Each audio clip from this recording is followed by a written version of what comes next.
Putusan nomor 2 garis miring PHBU titik pres garis datar 22 Romawi garis miring 2024 demi keadilan berdasarkan ketuhanan yang Maha Esa, Mahkamah Konstitusi Republik Indonesia yang mengadili perkara konstitusi pada tingkat pertama dan terakhir menjatuhkan putusan dalam perkara perselisihan hasil pemilihan umum presiden dan wakil presiden tahun 2024 diajukan oleh 1 nama Haji Ganjar Pranowo SH MIP, 2 nama Profesor Dr.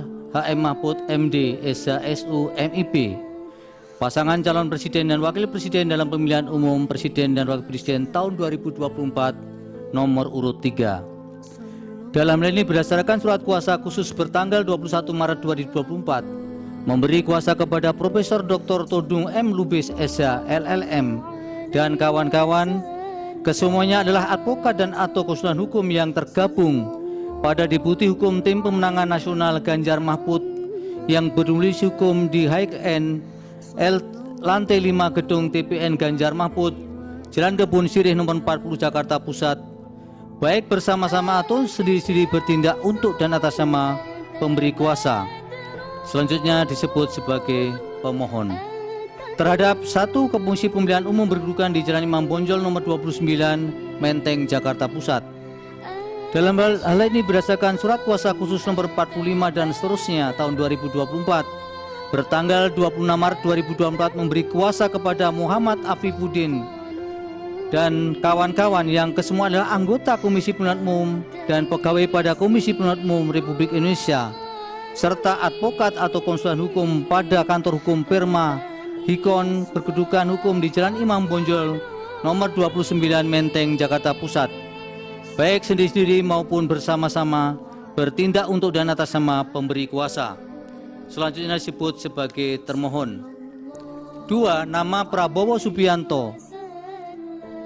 1 nama Prabowo Subianto, 2 nama Gibran Rakabuming Raka, pasangan calon presiden dan wakil presiden dalam pemilihan umum presiden dan wakil presiden tahun 2024 nomor urut 2. Dalam ini berdasarkan surat kuasa khusus bertanggal 25 Maret 2024 memberi kuasa kepada Profesor Dr. Yusril Ihsamadra SH MSc dan kawan-kawan, kesemuanya adalah para advokat dan para asisten advokat yang tergabung sebagai tim pembela pasangan calon presiden dan wakil presiden Republik Indonesia Prabowo Subianto dan Gibran Rakabuming Raka pada pemilihan umum tahun 2024. Selanjutnya disebut tim pembela Prabowo Gibran yang berlama di Sekretariat Tim Kampanye Nasional atau TKN Prabowo Gibran di Jalan Letnan Jenderal S. Parman, Kapling 78 Selipi, Jakarta Barat, baik sendiri-sendiri maupun bersama-sama bertindak untuk dan atas nama pemberi kuasa. Selanjutnya disebut sebagai pihak terkait.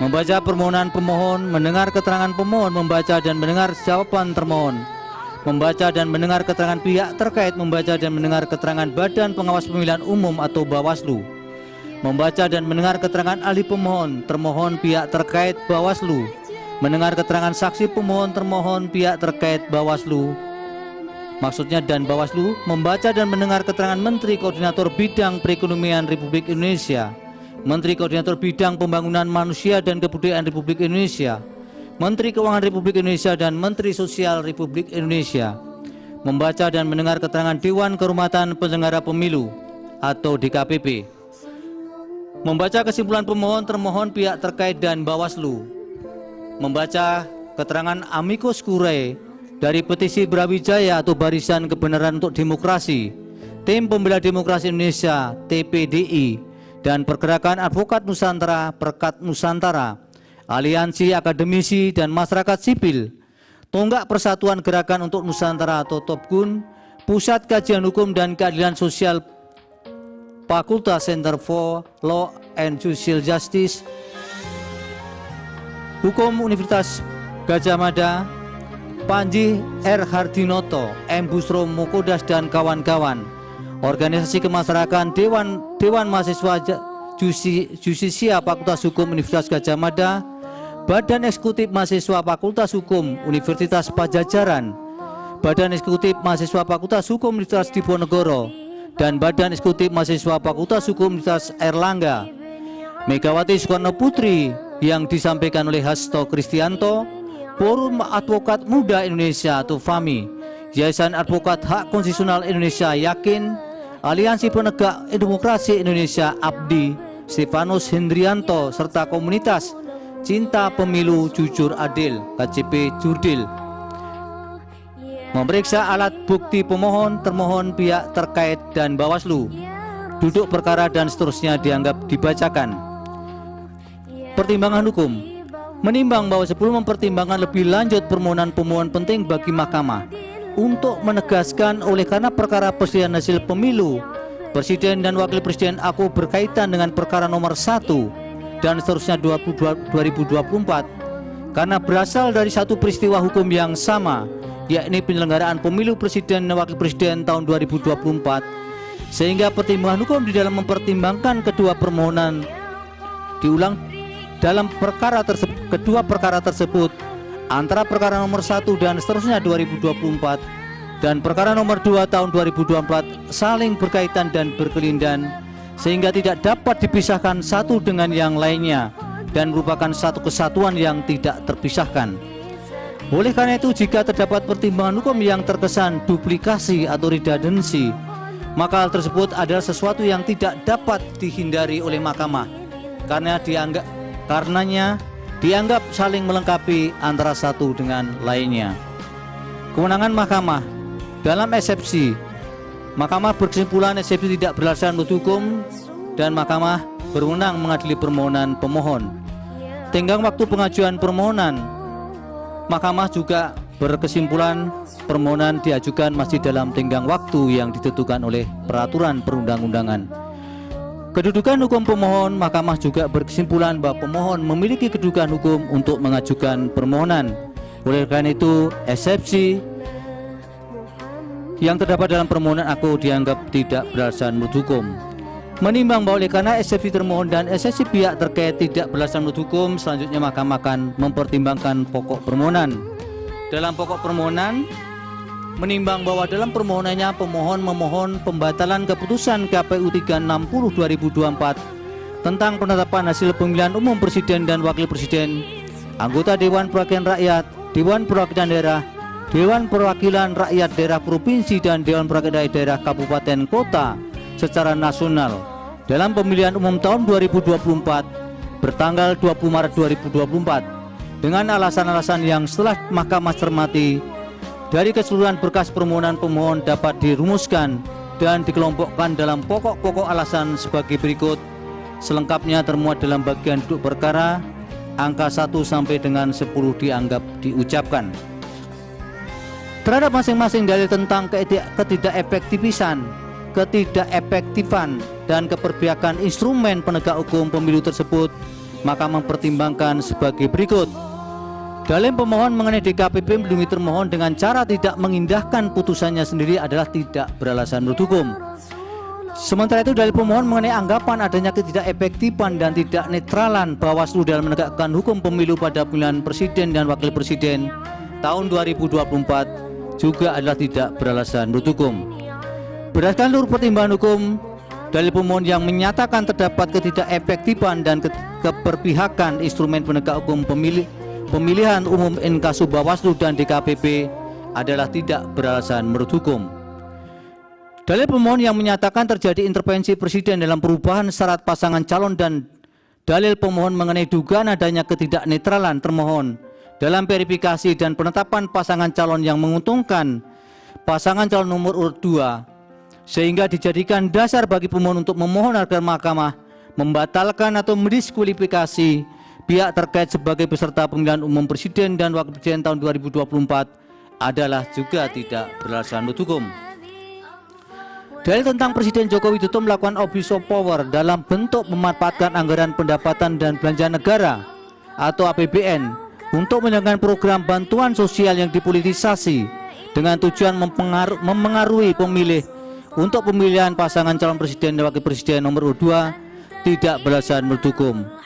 Dalil pemohon tentang penyalahgunaan automatic adjustment tidak juga mahkamah berkesimpulan tidak beralasan menurut hukum.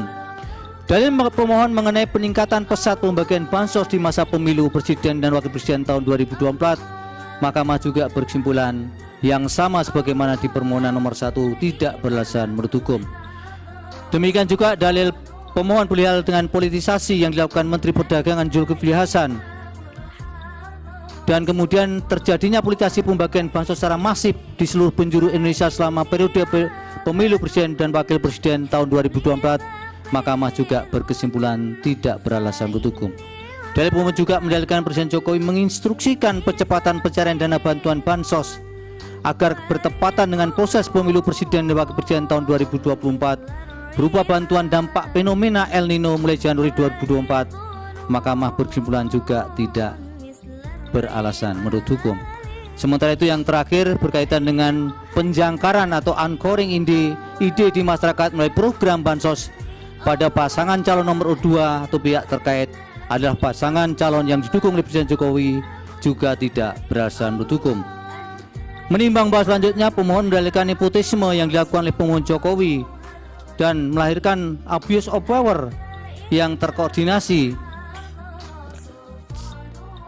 melalui Kementerian Negara dan pemerintah daerah, aparat keamanan dan kepolisian negara Republik Indonesia dan Tentara Nasional Indonesia, aparatur desa serta organisasi atau asosiasi tingkat nasional dan daerah terhadap dalil pemohon aku sebelum Mahkamah mempertimbangkan lebih lanjut masing-masing uraian peristiwa atau kejadian yang dijadikan dasar argumentasi oleh pemohon. Mahkamah berpendapat dalil-dalil pemohon aku adalah tidak beralasan menurut hukum. Berkenaan dengan dalil terkait abuse of power baik di tingkat pemerintah pusat, pemerintah daerah dan pemerintah desa yang melibatkan pejabat dan ASN di Kementerian Negara, Kementerian dan pemerintah pusat, pemerintah daerah, aparat keamanan dan Polri dan TNI, aparatur desa serta organisasi atau asosiasi tingkat nasional dan daerah dalam bentuk memberikan dukungan dan keperpihakan dengan tujuan memenangkan pasangan calon nomor 2. Mahkamah tidak memiliki keyakinan adanya pelanggaran pemilu dalam kegiatan dimaksud serta korelasinya dengan perolehan suara salah satu pasangan calon, sehingga Mahkamah tidak mempertimbangkan lebih lanjut. Berdasarkan pertimbangan hukum di atas, Mahkamah berpendapat dalil-dalil pemohon aku adalah tidak beralasan menurut hukum.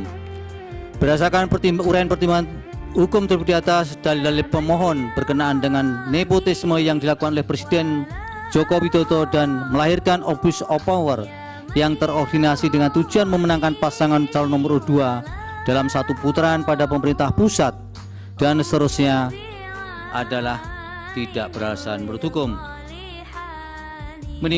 Menimbang bahas selanjutnya berkaitan dengan pelanggaran prosedur pemilihan umum. Dalil mengenai siaran pers aku berkaitan dengan siaran pers yang disampaikan oleh Bawaslu. Dalam perspektif ini atau konteks ini, dalil mengenai siaran pers aku bukan merupakan proses yang harus dipermasalahkan lagi, karena sepenuhnya merupakan tanggung jawab Bawaslu dan sebagian besar telah ditindaklanjuti. Berdasarkan uraian pertimbangan hukum, menurut Mahkamah dalil-dalil pemohon mengenai adanya pelanggaran prosedur pemilu adalah tidak beralasan menurut hukum untuk seluruhnya.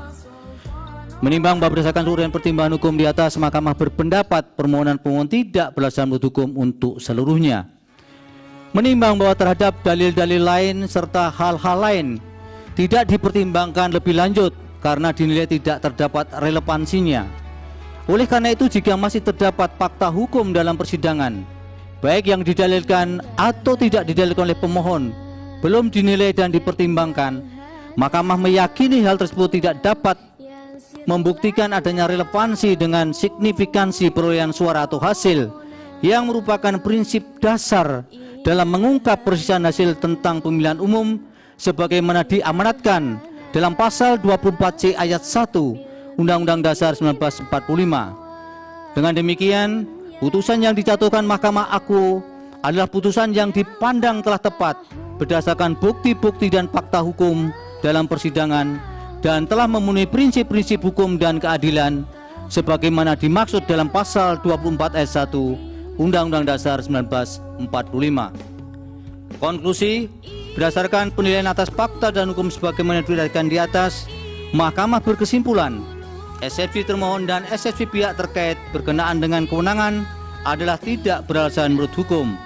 Mahkamah berwenang mengadili permohonan aku permohonan diajukan masih dalam tenggang waktu yang ditentukan oleh peraturan perundang-undangan, pemohon memiliki kedudukan hukum untuk mengajukan permohonan aku, eksepsi termohon dan eksepsi pihak terkait berkenaan dengan pokok permohonan adalah tidak beralasan menurut hukum. Permohonan pemohon tidak beralasan menurut hukum untuk seluruhnya. Berdasarkan Undang-Undang Dasar Negara Republik Indonesia tahun 1945, Undang-Undang Nomor 24 tahun 2003 tentang Mahkamah Konstitusi, sebagaimana telah diubah terakhir dengan Undang-Undang Nomor 7 tahun 2020 dan seterusnya dianggap dibacakan, amar putusan mengadili dalam eksepsi, menolak eksepsi termohon dan eksepsi pihak terkait untuk seluruhnya. Dalam pokok permohonan, menolak permohonan pemohon untuk seluruhnya.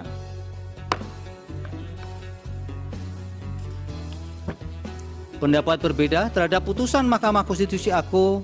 Terdapat pendapat berbeda dissenting opinion sebagaimana dalam permohonan nomor 1, yaitu oleh Hakim Konstitusi Saldi Isra, Hakim Konstitusi Eni Nurbaningsih, dan Hakim Konstitusi Arif Hidayat sebagai berikut, yang menurut kesepakatan para hakim yang bersangkutan dianggap dibacakan.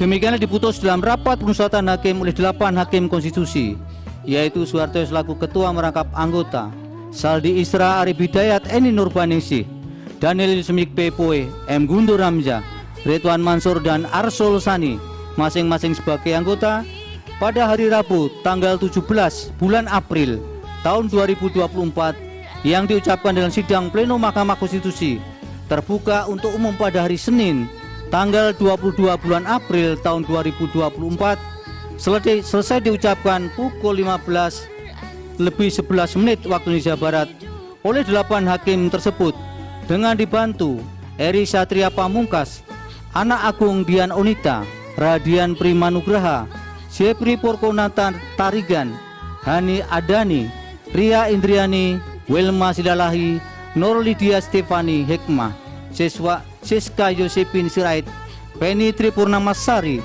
Akmari Narasika, dan Mukhtar Hati Saputra.